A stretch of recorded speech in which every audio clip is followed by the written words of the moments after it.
The clavichord is a European stringed keyboard instrument known from the late medieval, through the Renaissance, Baroque and Classical eras. Historically, it was mostly used as a practice instrument and as an aid to composition, not being loud enough for larger performances.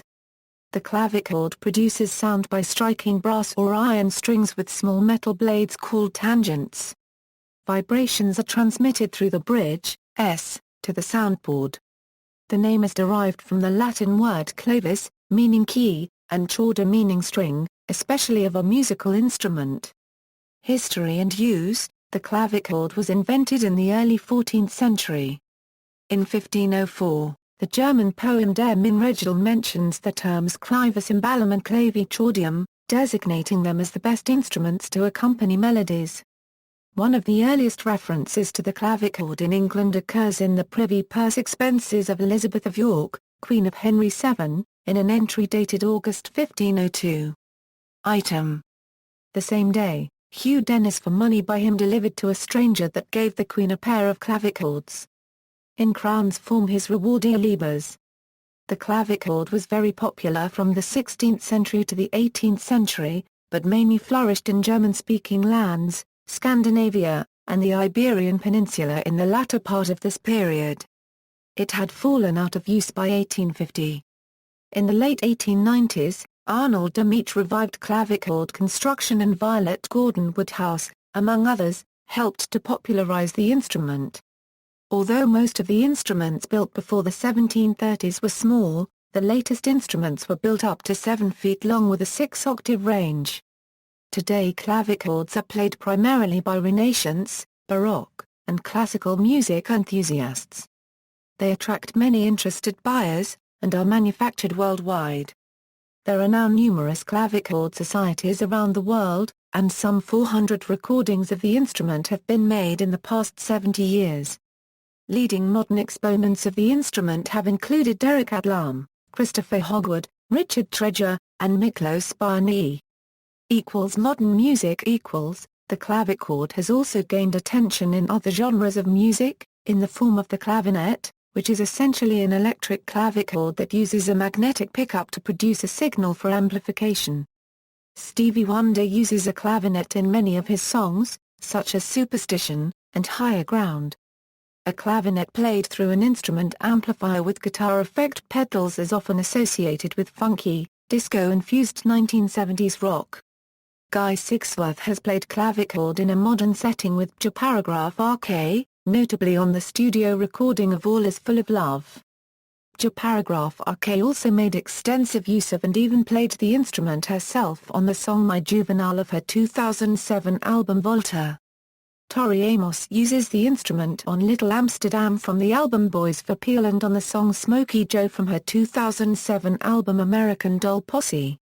Amos also featured her use of the clavinet on her 2004 recording Not David Bowie, released as part of her 2006 box set, A Piano, The Collection.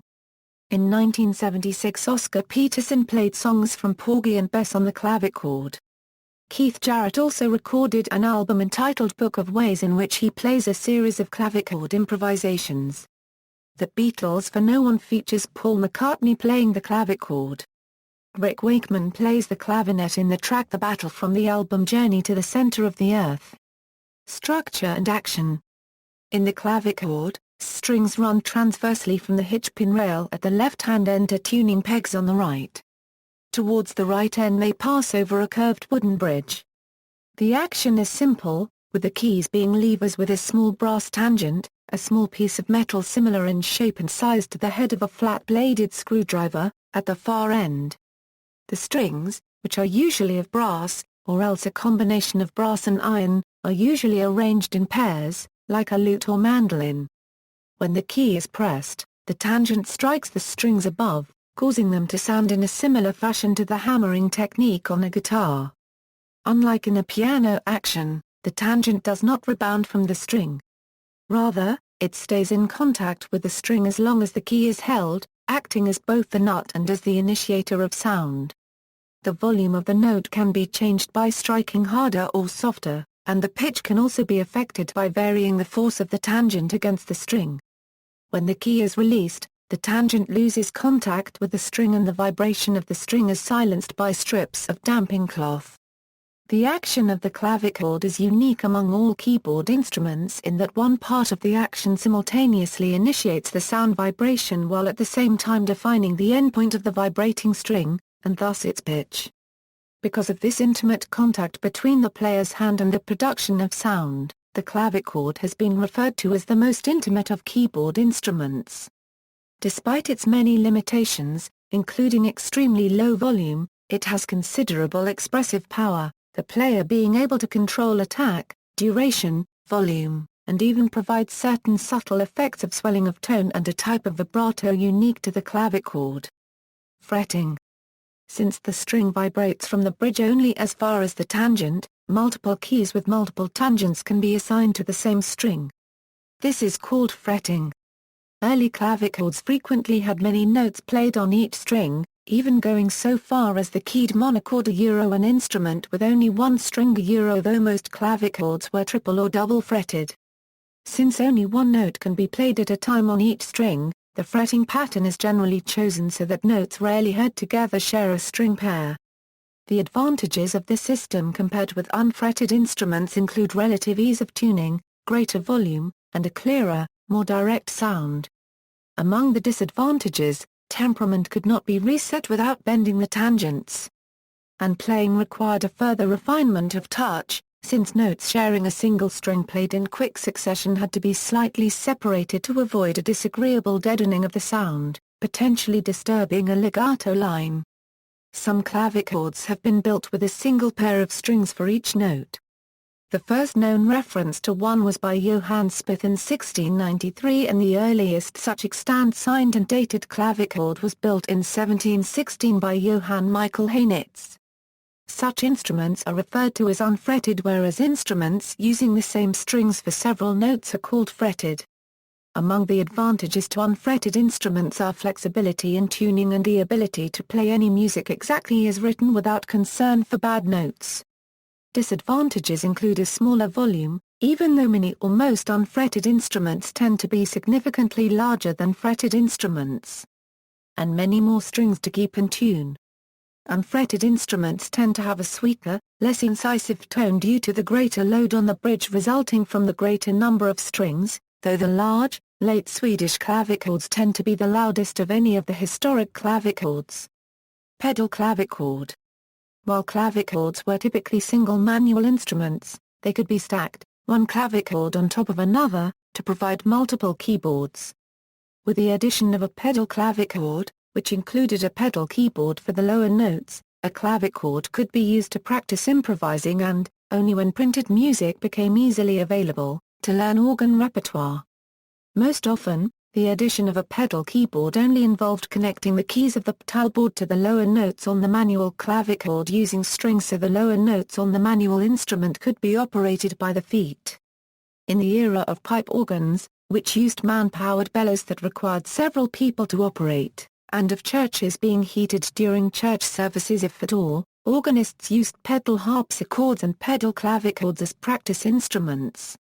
There is speculation that some works written for organ may have been intended for pedal clavichord.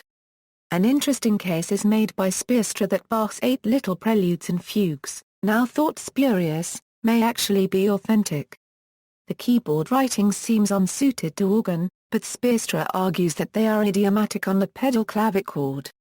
As Speerstra and Williams also note, the compass of the keyboard parts of Bach's 6 organ trio sonatas BWV 525 Euro 530 rarely go below the tenor C, so they could have been played on a single manual pedal clavichord, by moving the left hand down an octave, a customary practice in the 18th century. Repertoire. Much of the musical repertoire written for harpsichord and organ from the period circa 1400 to Euro 1800 can be played on the clavichord. However, it does not have enough volume to participate in chamber music, with the possible exception of providing accompaniment to a soft Baroque flute, recorder, or single singer. J.S. Bach's son Carl Philipp Emanuel Bach was a great proponent of the instrument, and most of his German contemporaries regarded it as a central keyboard instrument, for performing, teaching, composing and practicing. The fretting of a clavichord provides new problems for some repertoire, but scholarship suggests that these problems are not insurmountable in Bach's well-tempered clavier. Among recent clavichord recordings, those by Christopher Hogwood break new ground.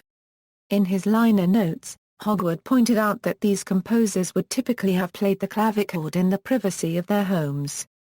The English composer Herbert Howells wrote 2 significant collections of pieces for clavichord. References, notes. Sources: Kipnis, Igor, The Harpsichord and Clavichord, An Encyclopedia, Routledge, ISBN 0415937655, Brochley, Bernard, The Clavichord, Cambridge University Press, ISBN 0-520-63067-3, Jeans, Susie, The Pedal Clavichord and Other Practice Instruments of Organists, Proceedings of the Royal Musical Association, 77th Sess, 1950 1951, Oxford University Press, JSTOS 766144, Kotick, Edward L., Early Keyboard Instruments in European Museums, Indiana University Press, ISBN 0-253-33239-7, Riemenschneider, Albert, Prefacing Translations of Vorwärts by Friedrich Griepenkel to Organ Works of J.S. Bach 2067, Compare Peters, Speerstra, Joel, Bach and the Pedal Clavichord, An Organist's Guide, University of Rochester Press, ISBN 1-58046-135-2, Williams, Peter, The Organ Music of J.S. Bach, Cambridge University Press, pages 4-6, ISBN 0-521-89115-9, Lukes, Richard, Was the well-tempered clavier performable on a fretted clavichord? Performance Practice Review 5/1, pages 44-89.